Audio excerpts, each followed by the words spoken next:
So Turks and Jerks is back for football. We'd done it all through the World Cup. It was a really good segment. It was fun. Now it's back because the Champions League is over. The group stage, is over. The knockout stages are coming up. So straight to it. Turks and Jerks for me in the group stage.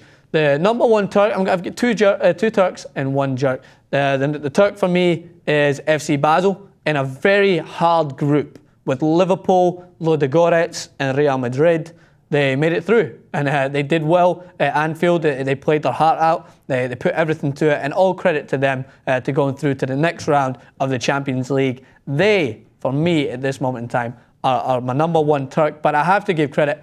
It's an obvious one, but Real Madrid. So if you're a Champions League, you're the Champions League holders, you've got so much pressure on you to try and portray that same standard in the next year and try and go forward with what you had already set before, and they've got a great team. But to win 6 out of your 6 games is just fantastic, especially in the Champions League. It's so hard to go away to these places like in Bulgaria and Ludogorets and win comfortably. And they never looked in doubt. The closest game they had was against Liverpool. I just thought that they were very comfortable throughout. They looked phenomenal. And to me, they will get the Turks for winning 6 out of their 6 games. Agree or disagree? I want to know. Leave your comments. But on to Jason's Turks. My Turk, Germany. Oh, that's an international team. What are you doing? You can't do that. Oh, okay. No, I know what I'm talking about here. Bayer Leverkusen, Borussia Dortmund, Bayern Munich, and Schalke.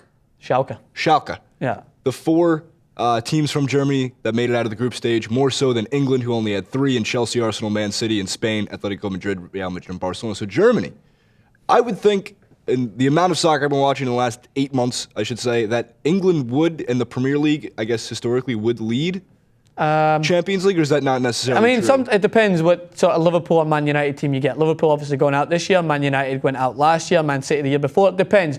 On paper, they should be going through, so you're right about that. But Germany are very efficient. My money's always on, if you're going to stick to a safe bet, just always bet on Spain's 3 going through. Because Atletico Madrid, Barca and Real Madrid, but before in the past we've had Valencia and Sevilla, so on, playing in there. But a good Turk, I like it. So what about, have you got another Turk?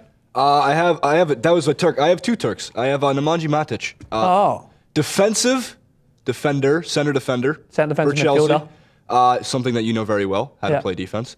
Led the Champions League group stage with 38 tackles. I like physical players. I think it makes the sport even more exciting to watch. And I think second place on that list, pulling it up in 3, 2, 1, Jeremy Toulalan.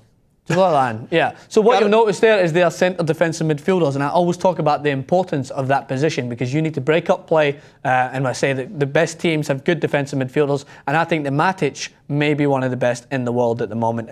That's one thing, if I was to add one criticism to Real Madrid or throw in one position that I think could strengthen them, it'd be a centre defensive midfielder. But on to the Jerks right now, and I just feel bad stating it because they're under so much criticism, but I can't help but not give it to Liverpool. It's mainly Liverpool and Brendan Rodgers, and I love Brendan Rodgers as a manager, but to go out in your final Champions League game to try and get into the next round and play a 4-5-1 is just criminal for me. And yes, they don't have the strikers to throw up three forwards, but you have one of the most exciting, speediest players on the planet in Raheem Sterling. Put him up there with a 4-3-3 and maybe put Moutinho or Markovic, I know Markovic got sent off, up there with Ricky Lambert, because you play a 4-5-1 with Ricky Lambert up there by himself, you need to get balls in the box, and they weren't doing that. And fair enough, it's complicated for him because your defence isn't good. But for me, the final straw for me was seeing that 4-5-1 go out, and it was too late before things could change. So Liverpool, I'm sorry, will take the jerk of the Champions League round because I wanted them to go through because I love seeing them in the Champions League. I still have memories of that AC Milan Champions League final. So what about you, Jason? Who is your jerk? I was going to say Brendan Rodgers, but you pretty much got to it, at least from my perspective and being a big American sports fan. Coaching, I think, is one of the most important, if not the most important, aspect of a winning team. Yeah. You see it with all teams across American sports. Bad coaches find bad ways to lose. Good coaches find good ways to win. Yeah. It's not anything news. But Brendan Rodgers, I couldn't agree more. The Champions League, as we expected, was action-packed, filled with excitement, amazing games, amazing goals more than anything. So we're going to see what happens in the knockout stages. Stay tuned for that. Also, subscribe to TIT Sports. Follow us on Twitter at TIT Sports and tweet me at Francis_Maxwell. Let me know who your Turks and Jerks are in the comments below or on Twitter. And bring on the hate if you're Liverpool fans. I'll be happy to discuss about what your team can do to strengthen their chances. Obviously, we've got our big game this weekend, Manchester United versus Liverpool. Check out the tactics on that and see if you think I've got it right.